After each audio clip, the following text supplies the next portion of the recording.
সত্যায়তন মহামন্দির সত্তর্ষি শ্রী শ্রীমৎ যোগ জীবনানন্দজি মহারাজ রচিত সত্যবাণী 1942 সালের পূর্ববর্তী পাঠের পরের অংশ থেকে পাঠ করছি। সত্যাশ্রয়ী পরমানন্দ কুণ্ডু। শ্রেয় ও প্রেয় সাধনের সমন্বয়ই মানব ধর্ম। আমরা এই বিষয়ে প্রকৃষ্ট উপদেশ পেতে পারি ভগবত গীতা হতে।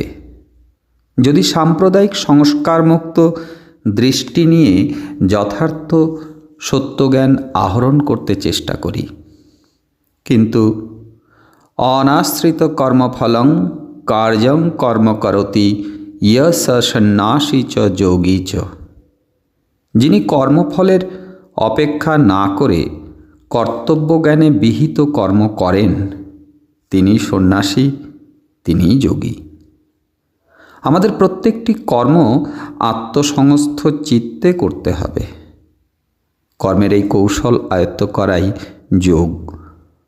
আমাদের যোগী হতে হবে, যেহেতু তপস্বীভ্যধিক যোগী জ্ঞানীভ্যপি মতোধিক কস্মিভশ্চাধিক যোগী তস্মাৎ যোগী ভবার্জুন। আমরা কর্মক্ষেত্রে অবতীর্ণ হয়ে যেন এ উপদেশ বিস্তৃত না হই। প্রাকৃতিক গুণত্রয়ের বৈষম্যে মানুষ পেয়েছে বিচিত্র ভেদবুদ্ধি। এই ভেদবুদ্ধি দূরীভূত না হলে সমাজে প্রকৃত সাম্য প্রতিষ্ঠিত হতে পারে না।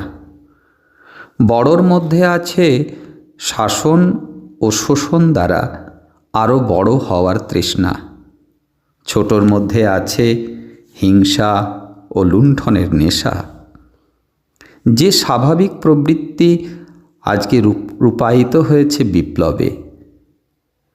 এরা ভাবছেন বড় ও ছোটর কলহ যে ঐশ্বর্যের ভোগ নিয়ে, তাকে ভেঙে সমান ভাগে টুকরোগুলি সকলের মধ্যে বিলি করে দেওয়াই সাম্যের প্রতিষ্ঠা।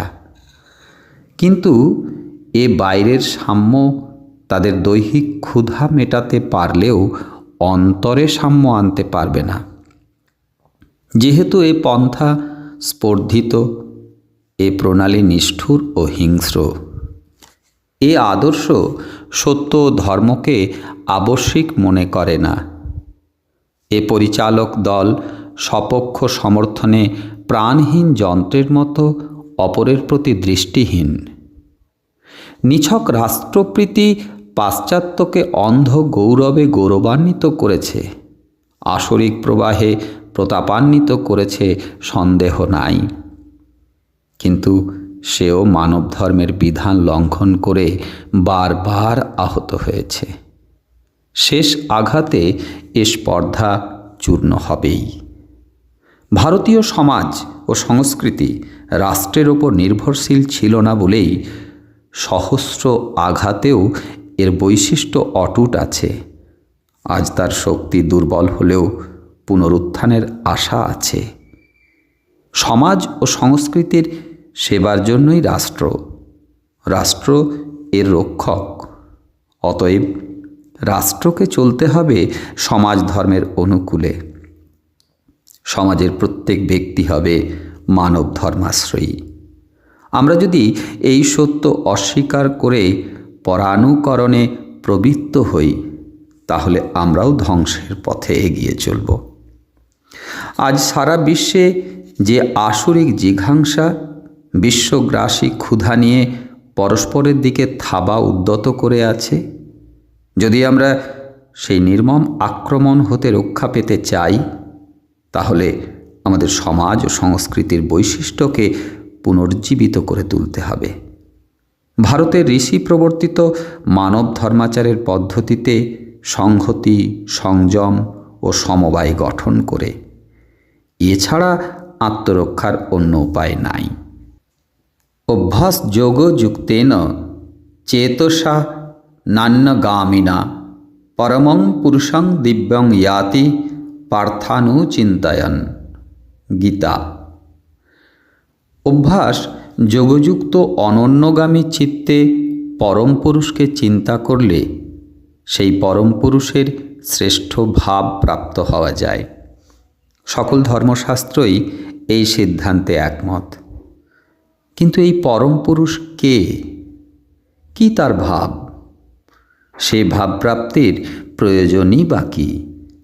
এবং পাওয়ার প্রয়োজন থাকলে তার প্রকৃষ্ট পথই কী? অর্থাৎ কি প্রকারে অভ্যাস যোগযুক্ত হওয়া যায়? এই প্রশ্নই মানবের মর্মান্তিক জিজ্ঞাসা। এর সমাধান সুস্পষ্ট না হলে ধর্মের জন্য প্রয়োজনবোধ জাগ্রত হয় না। প্রয়োজনবোধ একান্ত না হলে কেউ সাধন পথে অগ্রসর হয় না। জীবিকার জন্য অর্থ প্রয়োজন, এ বোধ মনুষ্য মাত্রেরই আছে। তাই বিনা উপদেশেই প্রত্যেকে অর্থের সাধনা করে থাকে। পরমার্থের অর্থাৎ ধর্মের এরূপ অনিবার্য প্রয়োজন আছে কি না, আজ এরূপ সন্দেহ ব্যাপক হয়ে দাঁড়িয়েছে। তাই এ সম্বন্ধে শাস্ত্রীয় সিদ্ধান্ত উদার উন্মুক্ত দৃষ্টিভঙ্গি নিয়ে আলোচনা করার সময় হয়েছে। কে সে পরম পুরুষ এবং কি তার স্বভাব? শাস্ত্রের সিদ্ধান্ত কবিং পুরাণমুশাসিতা রমণোরণিয়াং সমুৎসরেত ইয়ঃ সর্বস্ব ধাতারমচিন্তরূপনাদিত্যবর্ণং তমস পরস্তাৎ। সে পরম পুরুষ প্রকৃতির অর্থাৎ জড়ের অতীত, সর্বভাব প্রকাশক, সর্বশক্তিময়, অন্তর্যামী, অথচ অনাদি নিয়ন্তা, অনু হতেও সূক্ষ্ম, মহৎ হতেও মহীয়ান, কার্যকারণ বিচার বুদ্ধি দ্বারা অনির্দেশ্য, শুদ্ধ জ্যোতির্ময়, সর্বস্রষ্টা। তাকে যে চিন্তা করে সে তাকে পায়। আমরা জানি এবং মানি যে কোনো কিছু পেতে হলেই শক্তি থাকা আবশ্যক। কাজেই সর্বশক্তির কেন্দ্রস্বরূপ সেই পরম পুরুষকে পাওয়া প্রয়োজন। যেহেতু তাকে পেলেই সর্বকার্য সিদ্ধির অনুকূল শক্তি আয়ত্ত হয় এবং তার ফলে বাঞ্ছিত ফল সব কিছুই পাওয়ার প্রয়োজন সিদ্ধ হয়। কোথায় সে পরম পুরুষের অবস্থিতি? দেহে দেহধৃতাং বর। দেহধারী গড়েন এই শরীরের তার অবস্থিতি। তিনি সকলের হৃদয়ে ঈশ্বর রূপে বিরাজমান আছেন। ঈশ্বর সর্বভূতানাং হৃদ্দেশ্যেহ অর্জুন তিষ্ঠতি। যদিও তিনি ভেতরে বাইরে সর্বত্রই সর্বব্যাপক, কেবলমাত্র হৃদয়ে নয়। বহিরন্তশ্চ ভূতানাং দূরস্থং চান্তিকে চ তৎ। তথাপি সাধকের ব্যক্তিগত অনুধ্যান স্থান তার নিজের হৃদয়। কি সে হৃদয়? কতম আত্মা।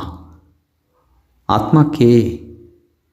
এই প্রশ্নের উত্তর প্রসঙ্গে শ্রুতি বলেন, ইয় অয়ম বিজ্ঞানময় প্রাণেষু হৃদি অন্তর্জ্যোতি পুরুষ। যিনি চিন্ময় অন্তর্জ্যোতি পুরুষ প্রাণের মধ্যে হৃদয়ে বিরাজিত। স বা এষ আত্মা হৃদি তস্য এতদেব নিরুক্তম হৃদি অয়মেতি তস্মাৎ হৃদয়ম। সেই আত্মাই হৃদয়স্থ, তাহার নিরুক্ত। ইটিমোলজি এইরূপ।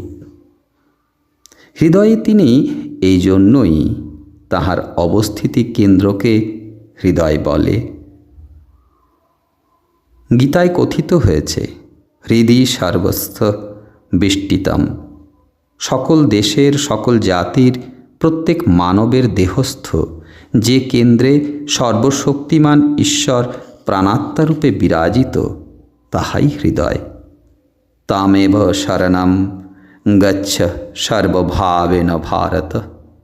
সর্বতোভাবে তাঁর শরণাপন্ন হওয়া, কর্তব্য কর্ম ত্যাগ করে নয়, সকল কালে সকল কাজের মধ্যেই তিনি অনুস্যুত। এই জ্ঞান নিয়ে প্রতিটি কর্তব্য সম্পাদন করতে হবে। মা মনুষ্যর যুদ্ধচ, তিনি সকলেরই হৃদয়ে অধিষ্ঠিত। কাজেই সকল সাধককে নিজ নিজ হৃদয়ে তাঁর অনুসন্ধান করতে হবে। সর্বস্ব চাহং হৃদি সন্নিবিষ্ট। কোথায় সে হৃদয়? মানবদেহের কোন অংশে অবস্থিত সে ভগবত অধিষ্ঠান বা প্রাণাত্মার শক্তিকেন্দ্র? অথ যদিদম অস্মিন ব্রহ্মপুরে দহরং পুণ্ডরীকং বিষ্ম দহর অস্মিন অন্তরাকাশ তস্মিন যদন্ত তদ অন্বেষ্টদ্যবং তদ বিজিগীৎসা সিতব্যম। ছান্দোগ্য। এই ব্রহ্মপুরে অর্থাৎ মানবদেহের স্নায়ুকেন্দ্র মস্তিষ্ক মধ্যে ক্ষুদ্র পদ্রাকৃতি এক গুহা গৃহ আছে।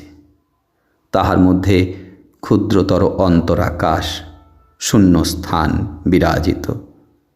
তাহার কেন্দ্রে যাহা অবস্থিত তাহারই অনুসন্ধান করা কর্তব্য। শ্রুতিকথিত এই দহরাকাশই হৃদয়।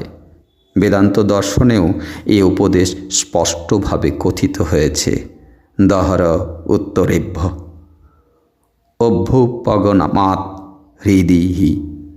এই সূত্রদ্বয়ে মানবদেহের কোথায় হৃদয় অবস্থিত এবং হৃদিস্থ শক্তি কেন্দ্রই যে অন্তর্যামী তাহা জানা গেল। কিন্তু সে অন্তর্যামী শক্তিকেন্দ্রের স্বরূপ কি? শ্রুতি বলেন, এষো আত্মাহপহ তপাম্মা বীজর বিমৃত্যু বিশক বিজিঘিৎসহ পিপাস সত্য কাম সত্য সংকল্প। ইহাই প্রাণাত্মা, পাপহীন, জরাহীন, মৃত্যুহীন, তৃষ্ণাহীন, সত্য সংকল্প, সত্য কাম, পরম শক্তি, ঈশ্বরাক্ষ পরম পুরুষ। ওম সত্যম।